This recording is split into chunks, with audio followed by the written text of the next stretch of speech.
Lalakbayin ang mundo, kahit ako mag-isa. Gagawin ko ang gusto, kahit magalit ka pa. Hindi na maradala sa sinasabi nila. Lulubusin ko palagi kung anong nandito pa. What is up mga kapogi? Alright, ngayong gabi samahan niyo muna ulit ako. Wag na lang, ako na lang mag-isa. Total, palagi naman ako mag-isa eh. Ngayong gabi nga, maghahanap ako ng maghahanap ako ng camera. Maghahanap ako ng maganda-gandang klase ng camera na pang shoot. May nakapagsabi kasi sa akin na itong brand daw ng camera na to is better than dun sa ibang brand ng camera. Well, hindi ko naman alam kasi ngayon lang ako magta-try ng ganitong camera. So kaya ito nga, nag-try akong maghanap, mag-ikot-ikot sa buong area ko. Hindi naman ako lumayo. So lahat ng pinuntahan ko is madali lang naman siya lakarin. So ito sa bandang Moracabat pa to. Bali, ang destination ko, pupunta ako ng Riga. Tatry ko maglakad papuntang Riga. So syempre hindi ko naman i-shoot yung buong lakad ko. So kasi napakahaba no, malayo-layo ang Riga sa Moracabat or sa Salaldin. So itong time nga na ito, nasa Riga na ako niyan. At may mga napagtanungan na rin ako. Unfortunately wala silang ganung brand at hindi ko na rin na videohan. Kasi nga since bago lang ako na nagsushoot, hindi ko alam kung pwede or bawal. So ayan, sobrang init as usual. At ito may pupuntahan akong isang lugar. Sabi nila meron daw doon, pero wala din. Mga kapogi, wala tayong nahanap.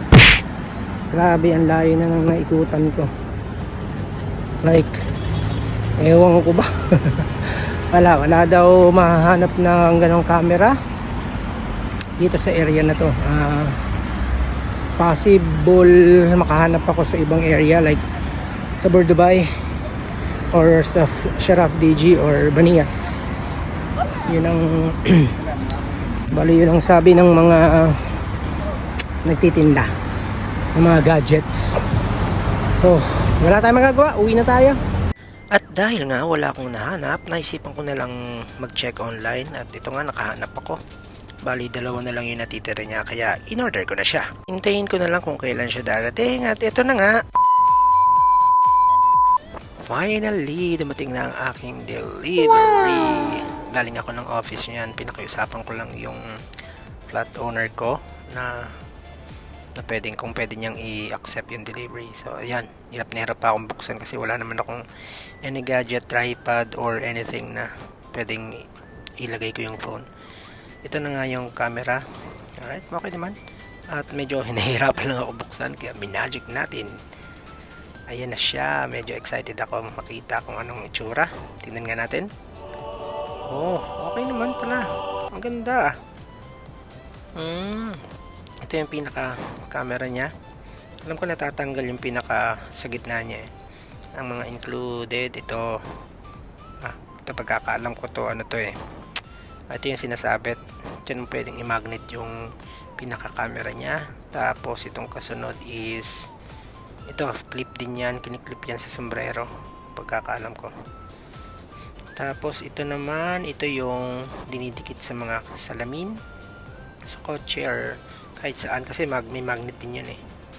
Ito naman yung dinudugtong sa tripod for sure. Yan, di ba? Hirap pa akong siya, at matigas siya. So for yun naman, yun lang. At ito na yung pinaka camera niya. Let's check kung paano ba tinatanggal to. Ayan, yun. So may nakakonect siya doon.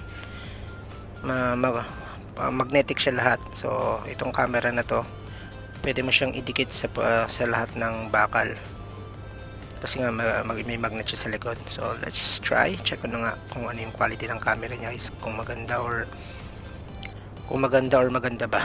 Kailangan maganda kasi wala eh, nabili ko na eh. Alright, open na natin. One click lang siya. Ayos din. Okay, hindi lang masyadong kita sa camera pero so far maganda ang quality niya. Check ko nga kung makikita yung sarili ko. Hindi ko makita, nakatakip yung cellphone. Alright, maganda na yun, quality na rin. Quality to. Ayos na rin yung para sa presyo niya, hindi na rin luga at nagkabulol-bulol ka ng lugan eh, alam mo pa yung luga. Okay, hindi na rin lugi sa presyo niya. So ayan yung charger wire at ito yung booklet niya kung anik-anik, may mga sticker din yatang kasama. Yun, may mga sticker nga siyang kasama. Sige na, i-montage mo na yan. Okay, let's go.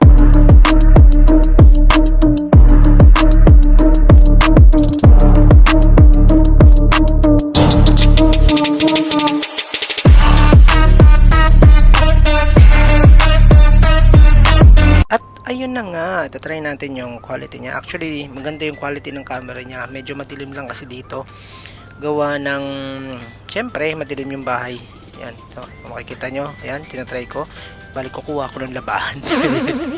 Yan, so, yan, try ko siya. Kung maganda yung quality niya ng camera. To be honest, hindi sa akin tong camera na to. Pinabili to ng anak ko kasi kailangan sa school. Yung course niya kasi kailangan ng camera for filming. Kaya para sa kanya to. Try ko to pagka baka bukas ng gabi magwo-walking ako. Well, hanggang dito na lang mga kapogi. Hanggang sa susunod na video, paalam muna sa ngayon. Lubusin ko palagi kung anong nandito pa.